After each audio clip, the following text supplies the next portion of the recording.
মানে গুটিয়ে ফেলতে হবে, মুখ দেখাতেই হবে, কিছু করার নেই। আমি দুটো কথা বলবো, বলার বিস্তারিত ভাবে বলবো। আমাকে দেখে আমার কোনো অসুবিধা হবে না। আমি আর 5-7 জনের মতন ঘরে বসে থাকার লোক না, সারাদিনই চরকি পাকের লোক, এটাই আমার কাজ। ফলে নিশ্চয়ই আপনাদের সঙ্গে দেখা হবে। আশা করি ভোটের আগেও অনেকবার দেখা হবে, আর ভোটের পর তো দেখা হতেই থাকবে, হতেই থাকবে, হতেই থাকবে। দমদম আমরা মানুষের জিত দেখতে চাই, আর মানুষের জিত আমাদেরকে সঙ্গে রেখেই হতে হবে, না বোঝার কোনো কারণ নেই। তবে পলাশ বিস্তারিত ভাবে বলেছে, মনোযোগ বাড়তি শ্রম হয়েছে, যেহেতু অনেকগুলো জায়গায় ঘুরে আমায় আসতে হয়েছে। আমি জাস্ট 2-3 মিনিট 2-3টে কথা বলে আমায় বেরিয়ে পড়তে হবে, রাস্তাটা সুবিধা করে দেবেন।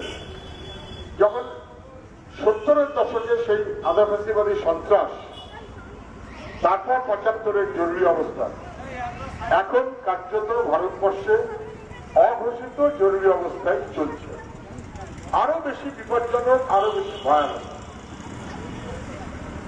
তখন যেটা ছিল না, এখন তার চাইতেও বেশি আমাদের গোটা সংবিধানকে খুন করার চেষ্টা করা হচ্ছে। আসন্ন লোকসভা নির্বাচনে রাজ্যের প্রতিটি প্রান্তে বামফ্রন্ট প্রার্থীদের জয়ী করুন। স্বাধীনতার লড়াইতে যারা বিশ্বাসঘাতকতার ভূমিকা পালন করেছিলেন, তাদের বংশধররা গোটা দেশে এখন দিল্লি সরকার চালাচ্ছে। স্বাধীনতার প্রতি এদের কোনো মমত্ববোধ নেই। ব্রিটিশ বিরোধী লড়াইতে আপনি আরএসএস কে পাননি। যখন বিপ্লবীরা সেলুলার জেলে মুঠো শক্ত করে দাঁড়িয়ে থেকেছে, কোনো কম্প্রোমাইজ না, no compromise, we shall fight for independence, প্রাণ যায় যাক, তখন আরএসএস এর তখনকার যারা নেতৃত্ব ছিলেন, পরে আরএসএস জন্ম হয়েছে, তারা তখন 1, 2, 3, 4 করতে করতে 7বার মুচলেখা চিঠি দিয়ে ব্রিটিশ সরকারকে বলেছিল, আমাদের ভরসা করো, আমাদের ভরসা করলে ব্রিটিশের সুবিধে হবে, আমরা তোমাদের যেমন বলবে তেমন বাধ্য সন্তানের মতো থাকবো। তারা এখন দেশ চালাচ্ছে, এবং তারা যখন দেশ চালাচ্ছে আপনি নিশ্চয়ই বুঝে গেছেন, কার্যত গোটা দেশের জরুরি অবস্থার চাইতেও বেশি, জরুরি অবস্থার চাইতেও বেশি আমাদের সংবিধানকে খুন করছে, সংবিধানের গঠিত সংস্থাগুলোকে খুন করছে।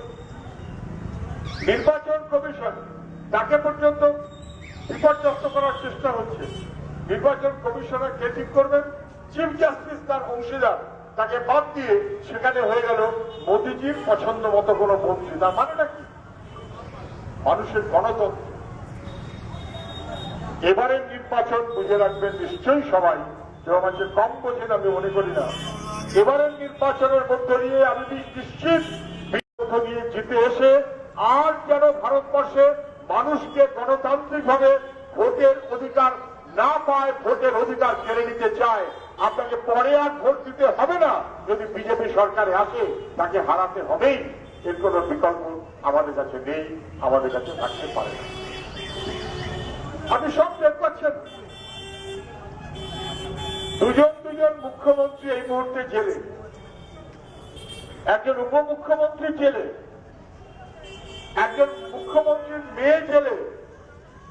অপরাধ করলে মুখ্যমন্ত্রী হোক আর প্রধানমন্ত্রী হোক সবাই জেলে যাবে, তাতে কোনো কথা নেই।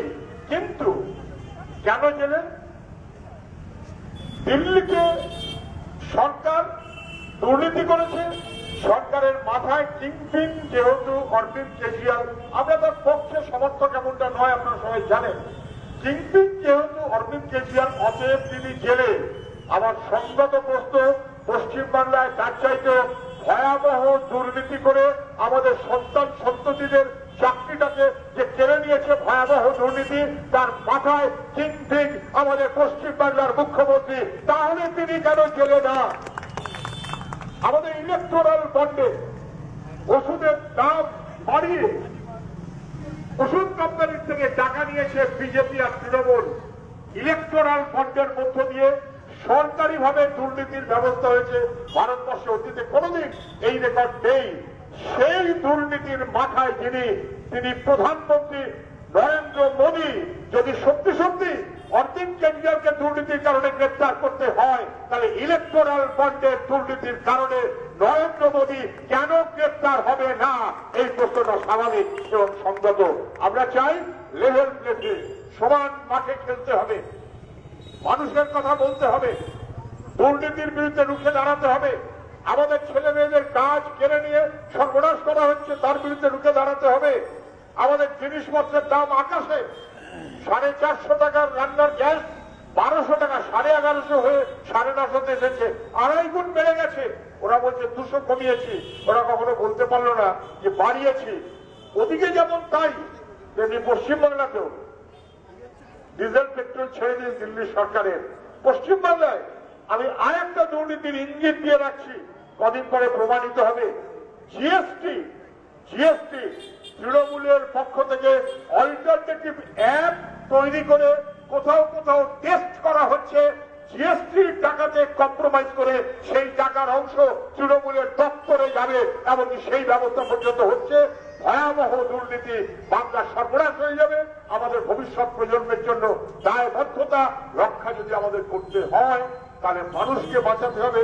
মানুষের লড়াই, মানুষের অধিকার, এবং সেই অধিকারের লড়াই করতে গিয়ে বিজেপি তৃণমূল দুইয়ের বিরুদ্ধে ঐক্যবদ্ধ হওয়া ছাড়া আমাদের কাছে কোনো বিকল্প নেই।